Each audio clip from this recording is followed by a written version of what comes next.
अरे क्या बात है दोस्तों, आप तो डे 7 तक चले आए मेरे साथ और यही तो मैं चाहता था। तो welcome guys to the ultimate guide to the programming and the Python day 7। और आज मैं आपको ले चलूंगा वेरिएबल्स के करीब। पाइथन में वेरिएबल्स कुछ इसी तरह से होते हैं जिस तरह से हमारे घर में आटा दाल चावल चीनी के लिए कंटेनर्स होते हैं। इन कंटेनर्स में रखे सामान को मैं हटा सकता हूँ, निकाल सकता हूँ और दूसरा रख सकता हूँ। सेम यही बिहेवियर होता है पाइथन में वेरिएबल्स का। वेरिएबल्स में रखी वैल्यूज को हम चेंज कर सकते हैं, दूसरी वैल्यू उसमें असाइन कर सकते हैं। तो ये एनालॉजी बिल्कुल फिट बैठती है वेरिएबल्स पर। अब डाटा टाइप्स क्या होते हैं? जिस तरह से एक कंटेनर में सॉलिड रखा जा सकता है, लिक्विड रखा जा सकता है, और आटा दाल चावल चीनी कुछ भी रखा जा सकता है। इवन कोई ऐसी चीज भी रखी जा सकती है जो खाने योग्य ना हो, जैसे वो सफाई करने वाला लिक्विड। तो प्रकार होते हैं चीजों के, इसी तरह से पाइथन में टाइप्स होते हैं डाटा के।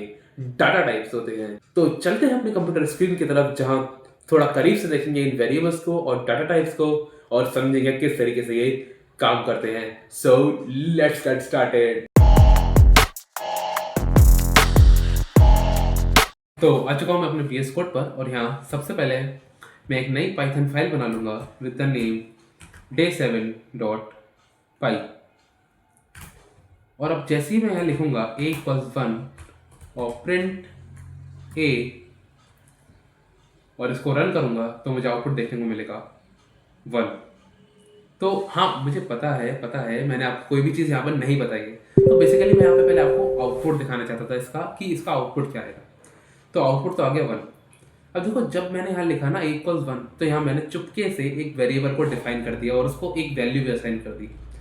और इसको लिखने का मतलब यहाँ पर ये होता है कि मैं पाइथन से कह रहा हूँ कि पाइथन तुम मेमोरी में 1 स्टोर करो। कंप्यूटर की मेमोरी, हाँ वही मेमोरी जिसको हम और आप कॉमन लैंग्वेज में रैम कहते हैं, उसी रैम में 1 को स्टोर करो। और जिस लोकेशन पर, जिस एड्रेस पर तुम वो 1 को स्टोर कर रहे हो ना, उस एड्रेस को, उस लोकेशन को नाम दे दो a, ताकि मैं जब भी उस वेरिएबल में डिफाइन, मतलब इस a में डिफाइन वैल्यू को देखना चाहूँ तो मैं प्रिंट a करके उसको रेफर कर सकता हूँ और उसके अंदर की वैल्यू को देख सकता हूँ। जैसे अगर मैं इसको रन करूँ तो मुझे आउटपुट देखने को मिला 1। ठीक है। अब एक चीज़ आप कह सकते हो कि यार मतलब a=1 और प्रिंट a। अब इतनी छोटी सी चीज़ के लिए मैं ये 2 लाइन का प्रोग्राम भी क्यों लिखूँ? मैं डायरेक्टली प्रिंट 1 भी तो कर सकता हूँ ना। जी हाँ, बिल्कुल आप कर सकते हो, लेकिन व्हाट इफ अगर a में 1 की जगह ये नंबर डिफाइन हो तो? अब आपने ये एक छोटा सा प्रोग्राम लिख दिया है जिसमें एक नंबर स्टोर हो रहा है एक वेरिएबल में और फिर वो प्रिंट हो रहा है। ठीक है। तो इन केसेस में यहाँ पर हम वेरिएबल को डिफाइन करेंगे और इन्हीं केसेस में वेरिएबल का यूज आता है। और क्या हो अगर मैं यहाँ पे एक और वेरिएबल डिफाइन करूँ और उसमें लिखूँ प्रिंट हेलो, और फिर अगली लाइन में लिखूँ प्रिंट बी। और अगर मैं इसको रन करूँगा तो मुझे आउटपुट देखने को मिलेगा पहले ये नंबर और फिर हेलो। एंड दैट्स ग्रेट यार, बहुत ग्रेट। क्योंकि ये दोनों जो हैं वो अलग अलग टाइप के वेरिएबल्स हैं। ये ऊपर वाला जो है ये इंटीजर टाइप वेरिएबल है और ये स्ट्रिंग टाइप वेरिएबल है। अब एक चीज़ आपके माइंड में क्वेश्चन आउट हो सकती है कि भाई तुमने ऊपर ये a=, जो नंबर लिखा 1 2 4 7 करके, जो भी ये नंबर, तो उसको तो बिना कोट्स में लिखा, और जब बात आई b=हेलो लिखने की तो तुमने उसको कोट्स में डाल दिया। तो मैंने इसको कोट्स में इसलिए रखा क्योंकि अगर मैं इसको बिना कोट्स में रखूँगा तो मुझे यहाँ एरर देखने को मिलेगा, ये लाल बत्ती, खतरे की घंटी। ये खतरे की घंटी यहाँ पर इसलिए बजी क्योंकि भाई पाइथन की निगाहों में ये जो हेलो है ये कोई वैलिड ऑब्जेक्ट नहीं है।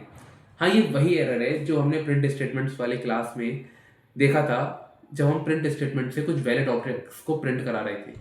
अब ये वैलिड ऑब्जेक्ट नहीं है, ठीक है, ये तो पता है। अब ये एरर आना वैलिड इसलिए भी है क्योंकि अगर किसी ने ऊपर सपोज करो इस तरीके से कोई वेरिएबल डिफाइन कर दिया कि hello=10, b=hello और प्रिंट b। अब इस केस में जो मुझे आउटपुट देखने को मिला वो मिला 10। ये इसलिए मिला क्योंकि पाइथन को नहीं पता ना कि मैं डायरेक्टली हेलो प्रिंट कराना चाहता हूँ या इस हेलो नामक वेरिएबल में जो ये वैल्यू डिफाइन करी गई है इसको प्रिंट कराना चाहता हूँ। तो पाइथन को ये समझाने के लिए कि नहीं भाई पाइथन, मैं डायरेक्टली इस वैल्यू को चाहता हूँ जो मैंने ये डबल कोट्स में डाली है, तो मैं डबल कोट्स का यूज़ करूँगा। तो देखो अब मुझे यहाँ पे हेलो देखने को मिला। तो जब भी हम किसी एग्जैक्ट वैल्यू को देखना चाहते हैं अपने आउटपुट में, हम डबल कोट्स का यूज़ करते हैं। मतलब हम उन्हें उस वैल्यू को एक स्ट्रिंग बना देते हैं ताकि पाइथन को ये समझ में आए कि हमें डायरेक्टली वही वैल्यू चाहिए अपने। प्रोग्राम में, ठीक है।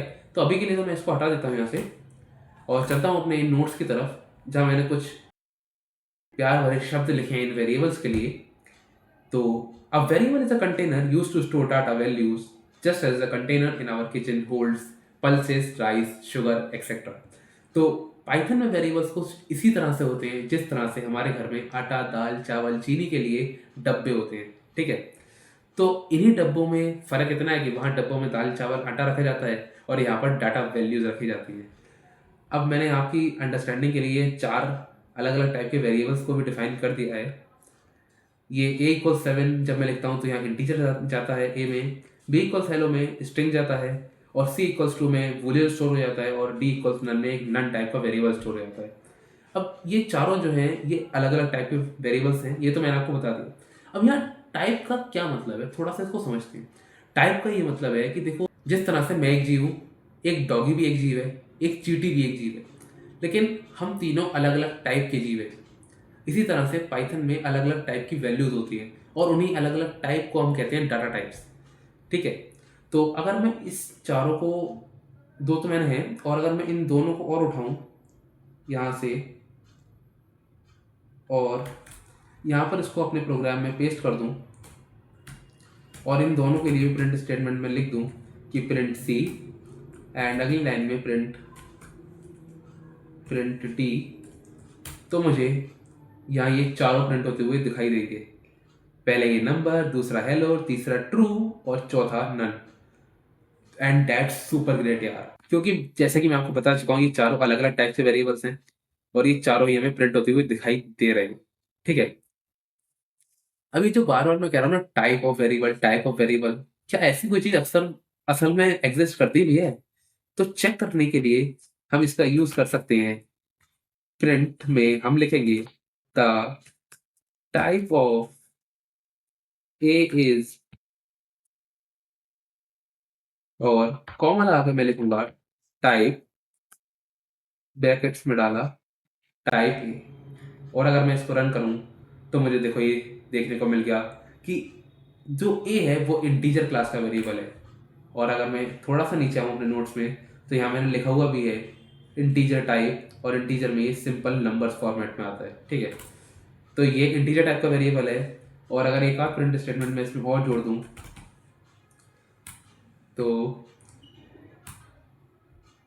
तो बी तो चलो स्ट्रिंग है ही, चलो इसको इसी को रन कर देते हैं। तो बी जो हमें मिलेगा वो मिलेगा स्ट्रिंग टाइप का वेरिएबल है, ठीक है। तो अब आते हैं थोड़ा सा डाटा टाइप्स की तरफ। यहाँ मैंने लिखा हुआ है कि data types define the kind of value that a variable holds, as simple as that. बिल्कुल लेमन लैंग्वेज में मैंने लिख दिया कि डाटा टाइप्स क्या होते हैं।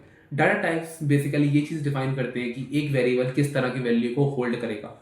अब यहाँ जैसे मैंने ये 4 तरह के वेरिएबल्स डिफाइन करे, चारों का अपना अलग अलग टाइप है, और ये डाटा टाइप्स का ही काम है ये इनको बताना कि किस तरह की वैल्यू को ये स्टोर कर रहे हैं। जो यहाँ पर हम टाइप ए से टाइप बी से देख भी सकते हैं कि हमारे पास जो आउटपुट आई क्लास इंटीजर और क्लास स्ट्रिंग, ठीक है। अब इन डाटा टाइप्स का ये तो हमें काम पता चल ही गया कि ये टाइप ऑफ वैल्यू को डिफाइन करते हैं कि एक वेरिएबल किस तरह की वैल्यू को अपने पास स्टोर करके रख सकता है। अब इनका एक और काम ये होता है कि पाइथन में इनका यूज ये होता है कि it is required in programming to do operations without any error. जैसे अगर मैं यहाँ लिखूँ प्रिंट ए बी, तो मुझे यहाँ ये लाल बत्ती देखने को मिलेगी। अब ये लाल बत्ती का यहाँ मतलब ये है कि पाइथन कह रहा है कि यार एक है तुम्हारा इंटीजर ये ए, एक है तुम्हारा स्ट्रिंग बी, और तुम लगा रहे हो a+b। क्या करना चाहते हो भाई? मतलब क्या चाहते हो, चाहते क्या हो तुम? पाइथन ये पूछ रहा है। पाइथन कह रहा है कि भाई तुमने लिखा ये नंबर और प्लस हेलो, मतलब कैसे जोड़ूं मैं, मतलब क्या करूं? और अगर मैं इस नंबर को ना थोड़ा सा शॉर्ट भी कर दूं और फिर दोबारा ये करूँ ना तो फिर मुझे एरर देखने को मिलेगा, क्योंकि भाई ये है 1447, ये है हेलो, तो मुझे एरर ही देखने को मिलेगा ना। और अगर मैं पाइथन से कहना चाहूँ कि भाई मुझे कॉन्कैटिनेट करना है, तो पाइथन कहेगा कि यार मतलब कुछ भी करे जा रहे हो, मुझे कैसे पता चलेगा कि तुम इसको कॉन्कैटिनेट करना चाह रहे हो? तुम कॉन्कैटिनेट करना चाह रहे हो और लिख रहे हो a+b, और मुझे कैसे पता चलेगा यार तुम कॉन्कैटिनेट करना चाहते हो या और कुछ करना चाहते हो? तो इसलिए अगर हम अपने इस ऑपरेशन को वैलिड कर दिखाना चाहते हैं तो हमें इसके लिए एक इसी टाइप का वेरिएबल डिफाइन करना पड़ेगा। जैसे मैंने ए लिखा जो नंबर है, तो मुझे अगर इसको वैलिड करना है तो मुझे एक और नंबर टाइप का वेरिएबल, इंटीजर टाइप का वेरिएबल डिफाइन करना पड़ेगा। जैसे मैंने लिखा A1 45, और अगर मैं इसको रन करूं तो देखो ये सक्सेसफुली रन होकर मुझे आउटपुट दे रहा है 1292। यही काम है इन डाटा टाइप्स का, ठीक है। तो यहाँ मैंने अपने नोट्स में कुछ टाइप ऑफ वेरिएबल्स को डिफाइन करा हुआ है। ये इनबिल्ट टाइप्स होते हैं। पहली बात, इनको हमें बनाना नहीं पड़ता, इनबिल्ट होते हैं ये, ना ही इंपोर्ट करना पड़ता है कहीं से। तो पहला तो हो गया न्यूमेरिक डाटा टाइप्स। इसके अंदर खुद 3 होते हैं, एक इंटीजर, फ्लोट या कॉम्प्लेक्स। देखो मैं ज़्यादा थ्योरी पे नहीं जा रहा, हम केवल प्रैक्टिकल पोर्शन पे समझेंगे और रियल इम्प्लीमेंटेशन क्या होता है उन चीज़ों पे जाएंगे। थ्योरी को कंसिडर किया जाएगा बट केवल इतना जितना इम्प्लीमेंटेशन के लिए ज़रूरी है। हमें बेसिकली अपने आप को जॉब रेडी, अपने आप को स्किलफुल बनाना है, तो हम उसी पर फोकस करते हुए यहाँ पर चलेंगे, ठीक है। तो अगर मैं यहाँ पर देखो, ये तो मैंने लिखा 1247, और अगर मैं इसको A1 को 45 की जगह लिखूँ 45.67, और यहाँ एक और प्रिंट स्टेटमेंट में यहाँ जोड़ दूँ जिसमें मैं प्रिंट करा रहा हूँ the type of A1 is comma type A1। तो देखो यहाँ मुझे आउटपुट देखने को मिलेगा type of A is class int and type of A1 is class float. तो ये हो गया फ्लोट टाइप वेरिएबल हो गया। और अगर मैं ये कॉम्प्लेक्स टाइप का वेरिएबल दिखाना चाहूँ तो मैं यहाँ एक और वेरिएबल डिफाइन कर दूंगा, A2 के नाम से कर देता हूँ, और इसको मैं लिखता हूँ कॉम्प्लेक्स 2,3। और अगर मैं इसको भी प्रिंट कराऊँ तो the type of A2 is, तो देखो यहाँ मुझे कॉम्प्लेक्स देखने को मिल गया। तो देखो अगर आपको ये नहीं पता कि कॉम्प्लेक्स नंबर क्या होते हैं तो लेट्स फाइन, कोई समस्या नहीं है, नहीं पता complex number. Basically complex number वही नंबर होते हैं जो इमेजिनरी नंबर, मैथ में अगर आपने पढ़ा होगा तो, और आई थिंक तो आपने पढ़ा ही होगा, बट अगर स्टिल नहीं पता कोई समस्या नहीं है। ये 2+3i के फॉर्मेट में आता है, और वही ये बताना चाह रहा है कि ये कॉम्प्लेक्स नंबर है। डिफाइन करने का तरीका मैंने आपको बता दिया, but still keep it as just as it is, don't take the burden, इसको बर्डन मत लेना, ठीक है। अब दूसरे इनबिल्ट वेरिएबल की बात करें तो वो है स्ट्रिंग। स्ट्रिंग से तो हम भली भांति परिचित हो ही चुके हैं। जैसे यहाँ पे मैंने ये b हेलो लिखा तो यहाँ पर हेलो प्रिंट हो गया, और इसका टाइप जानना चाहा तो यहाँ पर इसने बता दिया कि इसका टाइप है str मतलब स्ट्रिंग, ठीक है। और कुछ और भी बताना चाहता हूँ आपको। एक होता है लिस्ट, एक होता है ट्रिपल। ये भी पाइथन में इनबिल्ट डाटा टाइप्स होते हैं। इनकी ज़्यादा बात तो मैं इस समय यहाँ नहीं करूँगा, इनका बस केवल एक इंट्रो मैं आपको देना चाहता हूँ। यहाँ पर इनको मैं अलग से एक क्लास के लिए रखूँगा। अगर मैं यहाँ पर डिफाइन कर दूँ लिस्ट 1 2 3 4 5, और उसके बाद मैं प्रिंट लिखूँ प्रिंट लिस्ट, तो देखो यहाँ मुझे ये लिस्ट भी प्रिंट होती हुई दिखाई दी गई, ठीक है। और अगर मैं एक ट्रिपल डिफाइन करूँ यहाँ पर टपल, स्पेलिंग मिस्टेक अगेन बच्चा, और अगर मैं इसको प्रिंट करूँ तो देखो ये मुझे ये टपल भी देखने को मिल गया यहाँ पे, ठीक है।